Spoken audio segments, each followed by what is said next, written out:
Hello students, welcome to LM classes.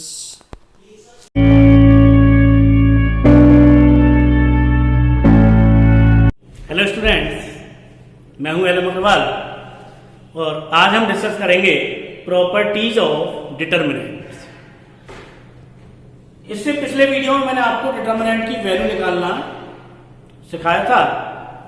जिन्होंने नहीं देखा हो तो प्लीज पिछला वीडियो जरूर देखें। अब डिटर्मिनेंट की प्रॉपर्टी के बारे में बात करते हैं। अगर किसी डिटर्मिनेंट की कोई सी एक रो या किसी भी एक कॉलम के सारे एलिमेंट अगर जीरो हैं तो ऐसे डिटर्मिनेंट की वैल्यू हमेशा जीरो ही होगी, हमें उसे फिर एक्सपेंड करने की जरूरत नहीं। दूसरी प्रॉपर्टी, अगर किसी डिटरमिनेंट की कोई सी दो रो कोई सी भी दो रो या कोई से भी दो कॉलम सेम है, आइडेंटिकल है, तो ऐसे डिटरमिनेंट की वैल्यू भी हमेशा क्या होगी? जीरो होगी। उस कंडीशन में फिर हम उसे एक्सपेंड नहीं करेंगे, हम डायरेक्ट लिख देंगे कि इसकी वैल्यू जीरो होगी और रीजन दे देंगे कि जीरो क्यों है, क्योंकि इसकी ये वाली और ये वाली रो सेम है या फिर ये वाला और ये वाला कॉलम सेम है। आप देख सकते हो यहां पर ए बी सी पहली रो में है और थर्ड रो में भी आ रहा है ए बी सी, यानी R1 and R3 are same, so the value of this determinant is zero. इसमें आप देख रहे हो पहले कॉलम में आ रहा है पी क्यू आर और दूसरे कॉलम में भी पी क्यू आर है, यानी C1 and C2 are identical, so value is zero. अगर किसी डिटरमिनेंट की कोई सी एक रो या कोई सा एक कॉलम दो दो एलिमेंटों से मिलकर बना हो इस तरह से, तो ऐसे डिटरमिनेंट को दो डिटरमिनेंटों में ब्रेक कर सकते हैं। पहली रो आप देखिए दो एलिमेंटों से मिलकर बनी है, तो एक डिटरमिनेंट जब बनाएंगे इसका पहला वाला, तो पहले एलिमेंट ले लेंगे एक्स वाई जेड और ये पी क्यू आर और ए बी सी प्लस अब सेकंड वाले एलिमेंट अल्फा बीटा गामा और ये दोनों में सेम है। क्लियर? अब देखेंगे प्रॉपर्टी नंबर 4। अगर किसी भी डिटरमिनेंट का ट्रांसपोज कर दिया जाए, खड़ा का पड़ा कर दिया जाए, तो ऐसा करने से उसकी वैल्यू पे कोई इफेक्ट नहीं पड़ता है। जैसे कि ये ए बी सी ऐसे है, इसको ऐसे कर दो, या फिर जो खड़ा है उसको पड़ा कर दो, a p x b q y, इस तरह लिख देंगे बी क्यू वाई, खड़े का पड़ा, सी आर जेड। ऐसा करने पर वैल्यू पर कोई इफेक्ट नहीं पड़ता है, जो वैल्यू इसकी थी वही वैल्यू इसकी होगी। प्रॉपर्टी नंबर 5, ये प्रॉपर्टी बेटा आप लोग ढंग से समझ अच्छी तरह से, क्योंकि जो क्वेश्चंस होंगे एक्सरसाइज 4.2 में वो सभी प्रॉपर्टी बेस्ड है और ये प्रॉपर्टी आपको ध्यान रखनी है कि हम क्या क्या कर सकते हैं, हमारे क्या क्या ह्यूमन राइट्स हैं डिटरमिनेंट को लेकर। अब देखिए 5वीं प्रॉपर्टी, अगर हम डिटरमिनेंट की एनी टू एडजेसेंट रो, कोई सी भी दो एडजेसेंट रो या कोई से भी दो एडजेसेंट कॉलम को आपस में इंटरचेंज कराएं, तो ऐसा कराने पर डिटरमिनेंट की वैल्यू तो चेंज नहीं होती है, लेकिन उसका साइन चेंज हो जाता है। अगर हम चाहें, अच्छा एडजेसेंट का मतलब R1 and R2 are adjacent, जो लगातार आ रही है, ये दोनों एडजेसेंट हैं, ये दोनों एडजेसेंट हैं, लेकिन ये और ये एडजेसेंट नहीं है। C1 और C2 एडजेसेंट हैं, C2 और C3 एडजेसेंट हैं, लेकिन C1 और C3 एडजेसेंट नहीं। तो जब हम एडजेसेंट रो या एडजेसेंट कॉलम को आपस में इंटरचेंज कराते हैं तो डिटरमिनेंट के आगे आ जाता है माइनस। अब हम चाह रहे हैं कि R1 और R2 को इंटरचेंज करा लें, P Q R ऊपर कर दें और A B C को नीचे कर दें। ऐसा कराने पर डिटरमिनेंट के आगे आ जाएगा माइनस। अब हम चाह रहे हैं इन दोनों को इंटरचेंज करा दें फिर से। जब इन दोनों को फिर से इंटरचेंज कराओगे इन दोनों को, तो फिर एक और माइनस आ जाएगा और ये माइनस माइनस प्लस हो जाएगा।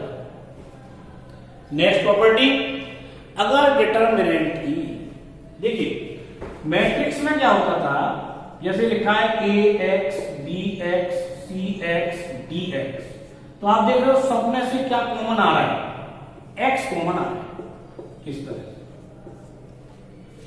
तो मैट्रिक्स में कॉमन लिया जाता था होल में से, लेकिन अगर ये मैट्रिक्स की जगह ये डिटरमिनेंट होता ऐसे, तो डिटरमिनेंट में कॉमन इंडिविजुअल रो और इंडिविजुअल कॉलम में से ले सकते हैं हम। जैसे देखिए इस वाली रो में से क्या कॉमन है, एक्स, इस रो में क्या कॉमन है, एक्स, तो दोनों में से अलग अलग कॉमन लिया जाएगा, इसकी तरह होल में से नहीं लेना है।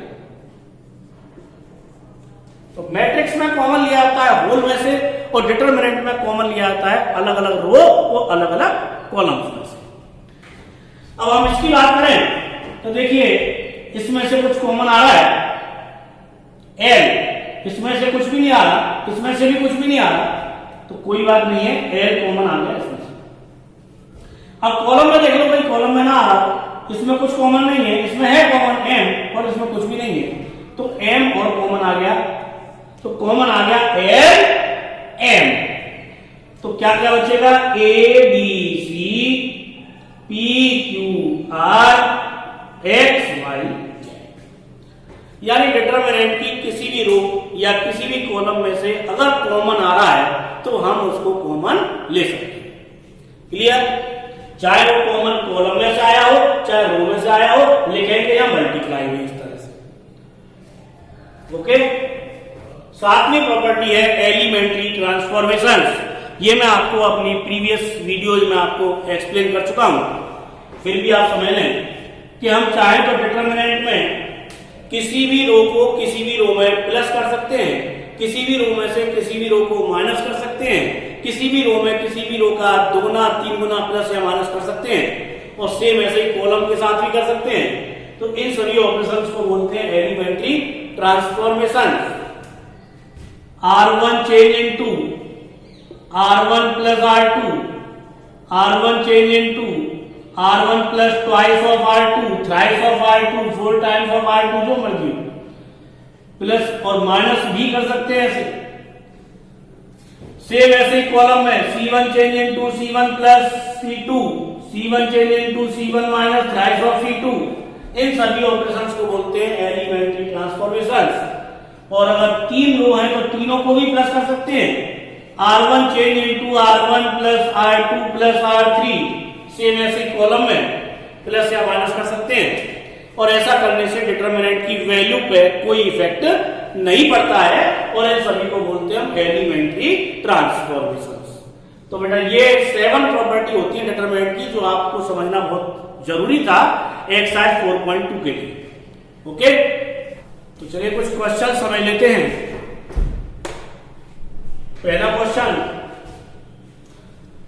इस डिटरमिनेंट को 0 के इक्वल प्रूव करना है विदाउट एक्सपेंडिंग। एक्सपेंड नहीं करना है, जैसे पिछले टाइम में मैंने आपको वैल्यू निकालना बताया था कि x प्लस के को लिख लो और फिर इसको छुपा लो, ऐसे क्रॉस मल्टीप्लाई कर लेंगे, फिर इसको लिख लेंगे, फिर क्रॉस मल्टीप्लाई। इस तरीके से इसको एक्सपेंड नहीं करना है, हमें विदाउट एक्सपेंडिंग, बिना एक्सपेंड किए ये बताना है कि ये किसके इक्वल है, 0 के। और अभी आपने जो 7 प्रॉपर्टी आपको बताई थी, उन सभी प्रॉपर्टी में आपने शुरू की 2 प्रॉपर्टी पर अगर ध्यान दिया हो तो शुरू की 2 प्रॉपर्टी में ये कहा था कि अगर किसी भी डिटरमिनेंट की कोई सी एक रो 0 है या कोई सा एक कॉलम 0 है तो उसकी वैल्यू 0 होती है। या फिर दूसरी प्रॉपर्टी थी, कोई सी 2 रो आइडेंटिकल हो, सेम हो, या कोई सी 2 कॉलम अगर सेम है तो भी वैल्यू क्या हो जाएगी, 0। तो अब हमें कोशिश ये करनी है कि इसकी या तो कोई सी 2 रो सेम हो जाए या फिर कोई सी एक रो पूरी की पूरी 0 हो जाए। तो आप देखिए इस क्वेश्चन को हम 4-5 तरीके से कर सकते हैं। ये अपने थिंकिंग स्किल्स पर डिपेंड करता है कि आप किस तरीके से सोच रहे हो। अब देखिए अगर R1 में से हम R2 को माइनस कर दें तो X, Y और Z कैंसिल हो जाएगा यहां से, तो यहां रह जाएगा A, B, C और यहां भी देखिए A, B और C, यानी दो रो सेम हो गई तो वैल्यू हो गई 0। या ऐसे भी कर सकते हो कि R1 में से माइनस कर दो R3 को। जब R1 में से R3 माइनस करेंगे, इसमें से ये माइनस करेंगे तो यहां बचेगा X और इसमें से ये माइनस होगा तो यहां Y बचेगा और यहां Z बचेगा। X, Y, Z और यहां भी देखो X, Y, Z, यानी दो रो सेम हो गई तो वैल्यू हो गई 0। या फिर आप ऐसे भी कर सकते हो कि R1 में से R2 और R3 दोनों को ही माइनस कर दो, तो जब इसमें से ये दोनों माइनस होंगे तो यहां हो जाएगा 0, इसमें से ये दोनों माइनस होंगे तो 0 और यहां भी 0, यानी पहली रो पूरी 0 हो गई, तब भी इसकी वैल्यू क्या होगी 0। या फिर आप ऐसे भी कर सकते हो कि R2 और R3 को प्लस कर लो, तो यहां आ जाएगा X plus A, Y plus B और Z प्लस C और यहां भी देखिए सेम वही है, तो यानी दो रो सेम हो गई तो वैल्यू तब भी 0 हो गई। या फिर आप ऐसे भी कर सकते हो कि इसकी जो पहली रो है वो दो दो एलिमेंटों से मिलकर बनी है, तो आप चाहो तो इस एक डिटरमिनेंट को दो डिटरमिनेंटों में ब्रेक कर सकते हो। पहले वाले में आ जाएगा X, Y, Z, X, Y, Z, A, B, C, दो रो सेम हो गई है, 0 हो गया पहला वाला, प्लस अब आएगा A, B, C, X, Y, Z, A, B, C। जब दो डिटरमिनेंटों में ब्रेक किया तो दोनों ही डिटरमिनेंटों की वैल्यू 0 हो गई, यानी इसकी वैल्यू भी 0 हो गई। क्लियर? तो किसी भी मेथड से आप कर सकते हो, बस आप ये ध्यान रखें कि वैल्यू 0 कब होगी। वैल्यू 0 या तो तब होगी जब दो रो सेम हो जाए या दो कॉलम सेम हो जाए, या फिर 0 तब होगी जब कोई सी एक रो पूरी 0 हो जाए या कोई सा एक कॉलम पूरा 0 हो जाए। और आप क्या और आप एलिमेंट्री ट्रांसफॉर्मेशंस यूज आप कर ही सकते हो, किसी भी रो में किसी भी रो को प्लस या माइनस कर सकते हो, ये तो आपका अधिकार है भाई। ठीक है, तो अब हम यहां कर रहे हैं R1 change into R1 minus R। अब R1 में से R2 माइनस हो गया तो यहां बचेगा A, B, C। जब रो में से रो माइनस कर रहे हैं, बात चल रही है रो की, तो हाथ ऐसा होना चाहिए, और कॉलम की बात करें तो इस तरह से। तो R1 में से R2 माइनस हो रहा है, this minus this, this minus this, this minus this, X, Y, Z, A, B, C। अब इसकी दो रो हो गई है सेम तो वैल्यू हो गई 0। रीजन लिखना होगा, since R1 and R3 are same या आइडेंटिकल, एक ही बात है, कुछ भी लिखते एंड प्रूफ। क्लियर? एक क्वेश्चन और समझ लें। Determinant of A minus B, B minus C, C minus A, B minus C, C minus A minus B, C minus A minus B, B minus C, इसको भी बिना expand किए 0 के equal proof करना है। तो यहां तो आप देख ही रहे हो, A माइनस B आ रहा है, फिर B माइनस C आ रहा है, फिर C माइनस A आ रहा है।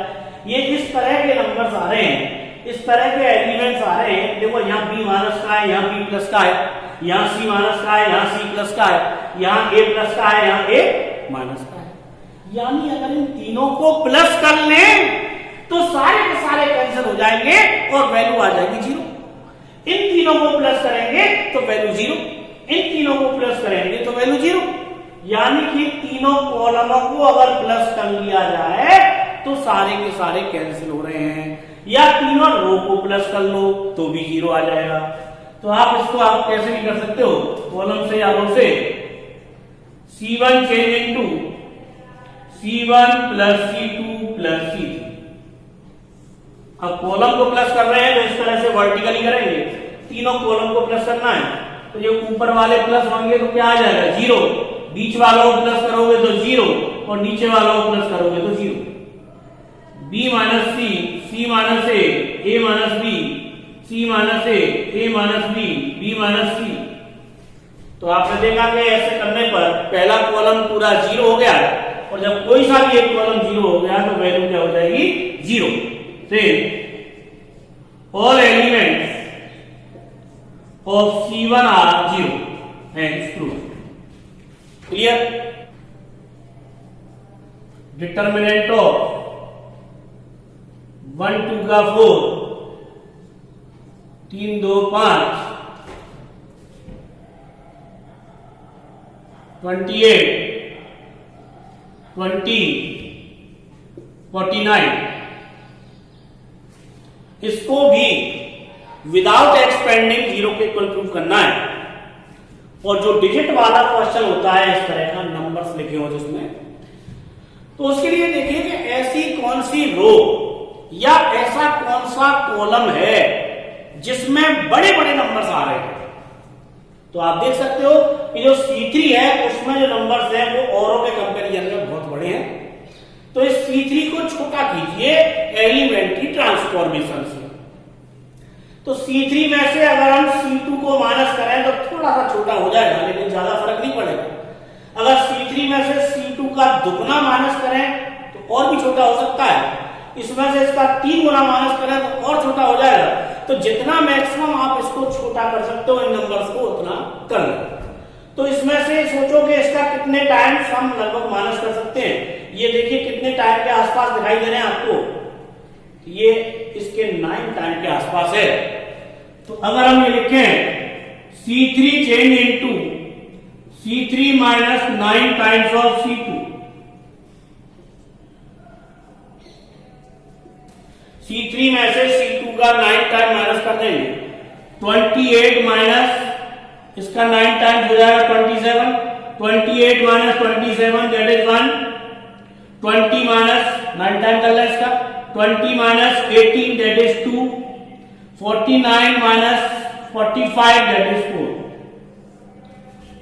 तो देखिए हमने तो केवल इसको छोटा करने की कोशिश की थी, और छोटा करने पर ही देखिए क्या हुआ, यहां आ गया 1 2 का 4, और यहां भी आ रहा है 1 2 का 4, यानी 2 कॉलम इसके सेम हो गए। तो अब तो आगे करने की जरूरत ही नहीं है, तो यहीं लिख देंगे वैल्यू हो गई 0, और रीजन दे देंगे से C1 and C3 are same, hence proof. Clear? Determinant of 1 1 1, A into B plus C, B into C plus A, C into A plus B, B C C A A B।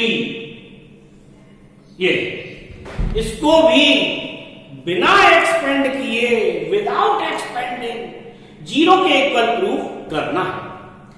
तो सबसे पहले तो इस brackets को open करो, A का multiply कर दो अंदर इसमें ब्रैकेट्स में, इसमें B का इसमें C का 1, A का मल्टीप्लाई कर देंगे इसके अंदर AB प्लस CA 1, इसमें B का मल्टीप्लाई BC प्लस AB 1, इसमें C का multiply CA plus BC।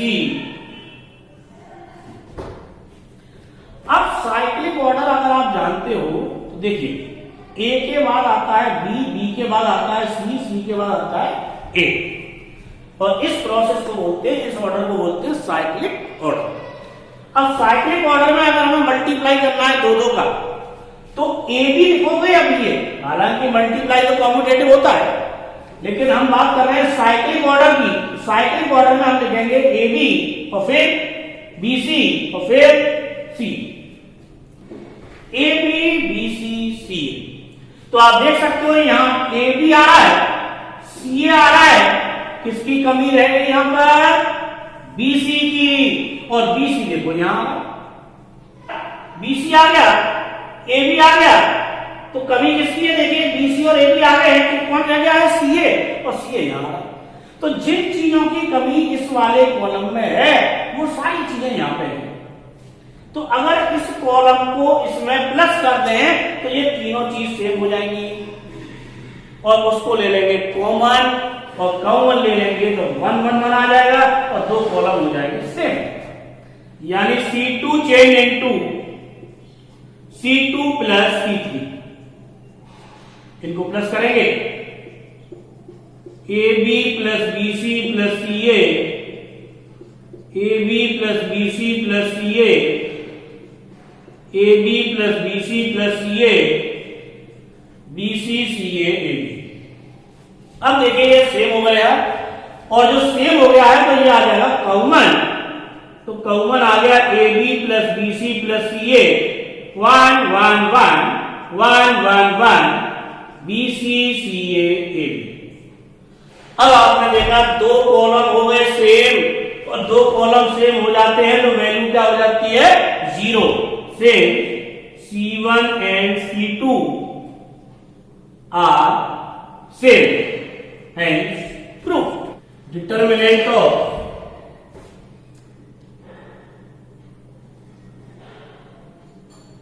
A plus B, B plus C, C plus A, P plus Q, Q plus R, R plus P,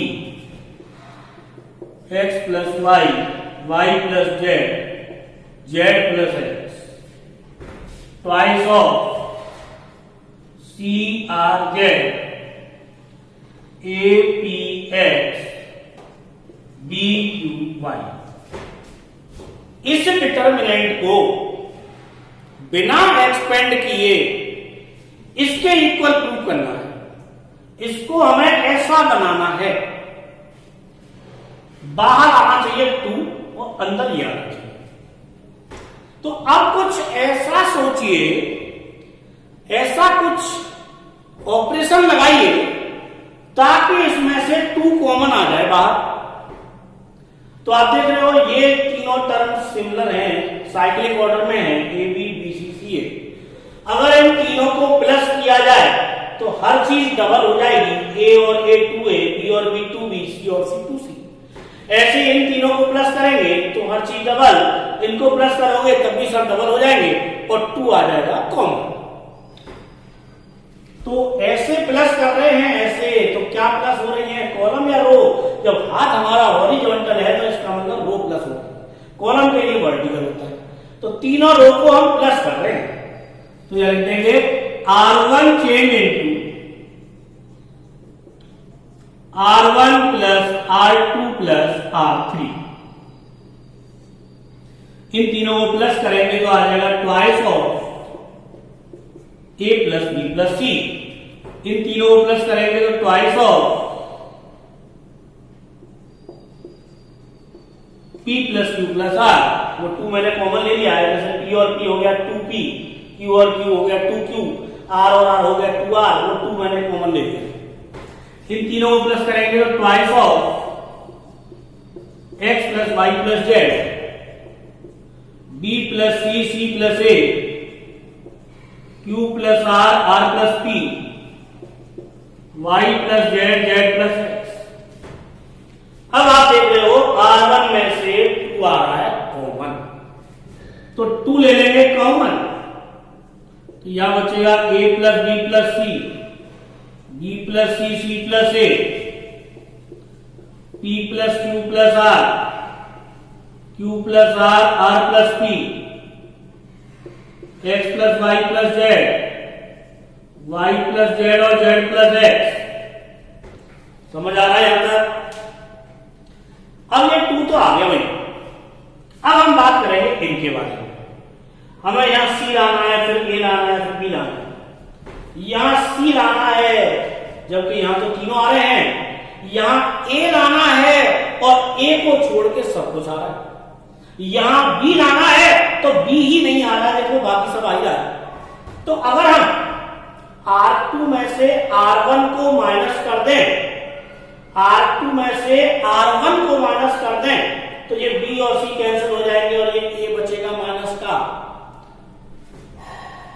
ऐसे R3 में से भी R1 को minus कर दें तो C और A कैंसिल हो जाएंगे, और जब इसमें से इसको माइनस करेंगे तो इसके साइन चेंज होंगे तो B बचेगा माइनस का। कोई दिक्कत नहीं है, माइनस का आम दो, लेकिन लाना तो है B में। तो R2 change into R2 minus R1 and R3 change into R3 minus R1।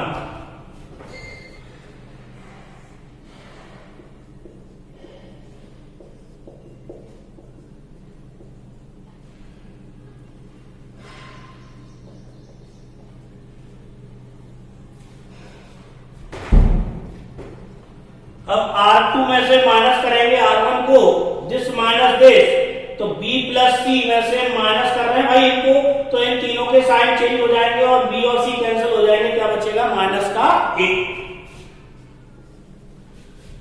इसमें से माइनस करेंगे इनको, मैं एक बार करके दिखा दे रहा हूं, Q प्लस R में से माइनस कर रहे हैं हम P plus Q plus R को, तो जब माइनस करोगे तो साइन चेंज हो जाएंगे इनके, और ये Q और R कैंसिल हो गए, कितना बचा माइनस P।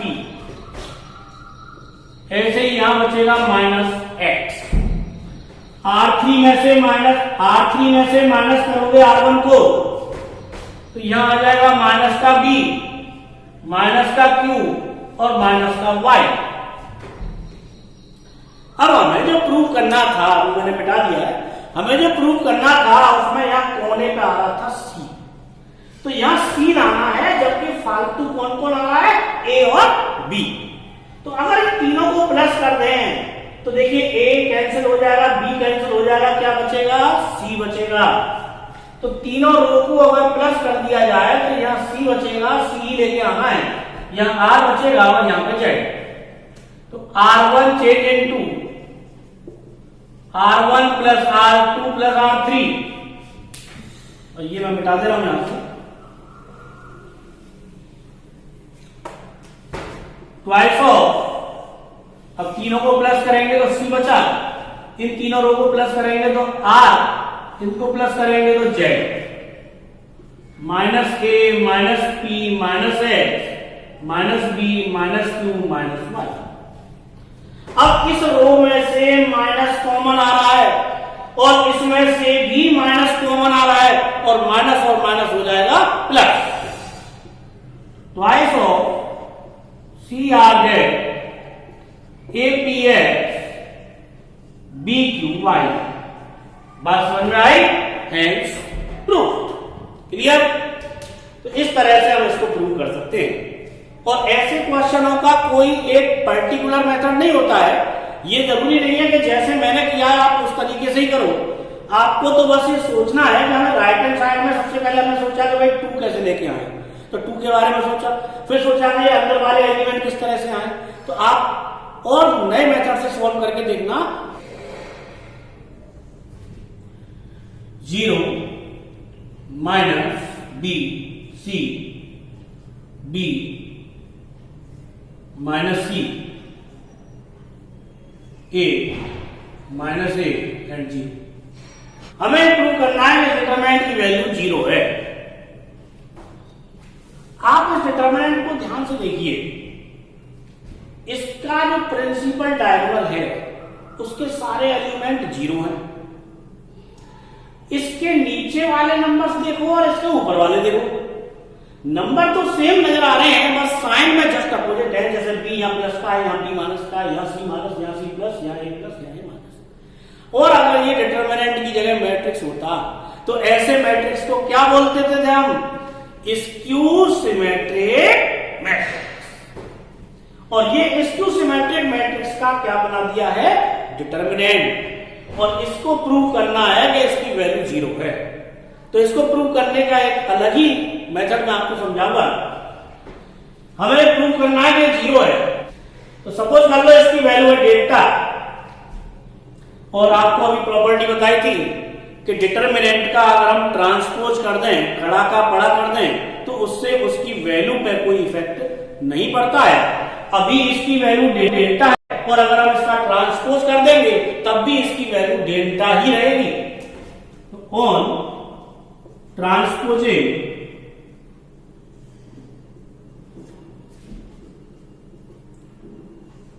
खड़ा का पड़ा 0B minus C minus B 0A C minus A और 0।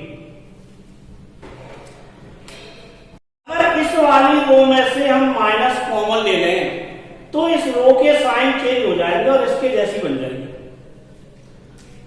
अब हम इसको इसके जैसा बनाना चाह रहे हैं। पहली रो में से हमने माइनस कॉमन ले लिया, 0 माइनस बी और सी, ये सेम हो गई दोनों। अब देखो ये सेकंड रो इसकी है, दोनों के साइन में अपोजिट है दोनों, तो इसमें से भी माइनस कॉमन ले लें अगर हम यहां से, तो इसके साइन चेंज हो जाएंगे इस तरह से। और थर्ड रो में से अगर हम माइनस कॉमन ले लें तो इसके भी साइन चेंज हो जाएंगे। और आप देख रहे हो माइनस कॉमन तीनों रो में से लेने के बाद ये जो डिटरमिनेंट है वो वही बन गया है जो शुरू में लिखा हुआ था, सेम है दोनों। और इसकी वैल्यू क्या थी, डेल्टा, यानी इसकी जगह हम डेल्टा लिख देंगे।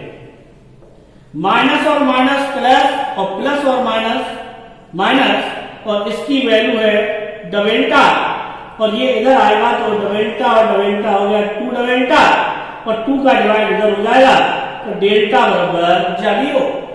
हाइंस प्रूफ। क्लियर? तो बेटा इसके और क्वेश्चंस हम नेक्स्ट वीडियो में डिस्कस करेंगे, और मैं समझता हूं समझ में आ गया होगा आपके। और प्लीज अगर समझ में आ रहा है तो वीडियो को लाइक करें, शेयर करें और मेरे चैनल को सब्सक्राइब करें। ओके बेटा, थैंक यू।